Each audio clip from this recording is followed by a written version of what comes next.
can a coach make a difference for a team? Yeah, I think so, because I think, especially with Mike Sullivan, the history and winning cups, and he coached really good players. I think he can that can translate. But I think with Mike Sullivan, it just seems like he's a really good coach, in my opinion, and he's a guy that can communicate really well. I never had him as a coach with the way he talks in the media and the way he talks about his players. I think this is a guy that can get the Rangers back on their feet. Let me ask you this: as a player, you're in that room, and they make a coaching change, and they bring in somebody significant who has a history, like we just showed his resume, that's getting paid a lot of money to come in and coach.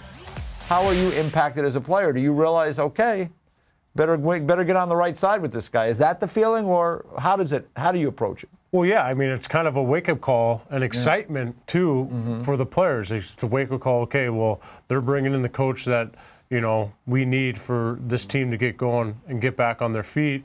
And it's also a kick in the butt for the players, like, okay, we got this guy in to come help us get over the hump, so you guys got to do something for me now, right? And I think with Mike Sullivan coming into this New York Rangers team, it should be a lot of excitement for these guys, and he's going to teach them a lot. He's got really good experience, and there's some good experience in that locker room, but sometimes a new voice, a guy that's won before, really helps out. How about Gavrikov on defense? Because he's a big, strong left-shot defenseman. They need to be a little bit better in their own end, a little more structured. You probably exchanged a few elbows with him in the corner over the years. What do you think about his addition there with the Rangers? Well, I think it's huge for them. I think for the Rangers, they're looking for that, someone to kind of play with Adam Fox and kind of protect him a little bit, a guy that can kind of go back in the D zone, kind of take some licks for Adam Fox, break out pucks. He's a bigger body, boxing out, so he's a guy that's going to complement him really well. He can let Foxy do his thing. He can sit back,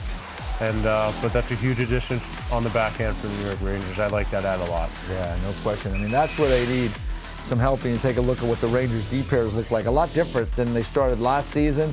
You can see Fox and Gavrikov, Soucy and Borgen, and then Vakanainen and Schneider. And we'll see where Schneider goes this year. He's a young player that they have, I think, some high hopes for.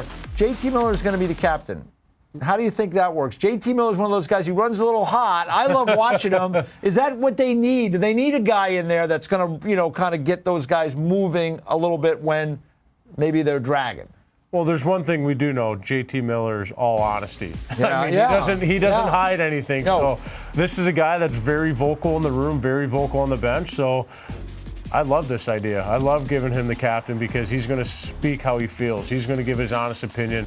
He's going to hold everyone accountable. And I think with JT Miller, he holds himself accountable too.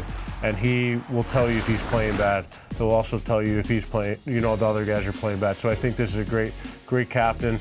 I think he's going to lead the Rangers the right way, and I think he's going to hold everyone at a high standard in that locker room. So, I mean, this is a great for the Rangers, and I think it's going to help them out a lot.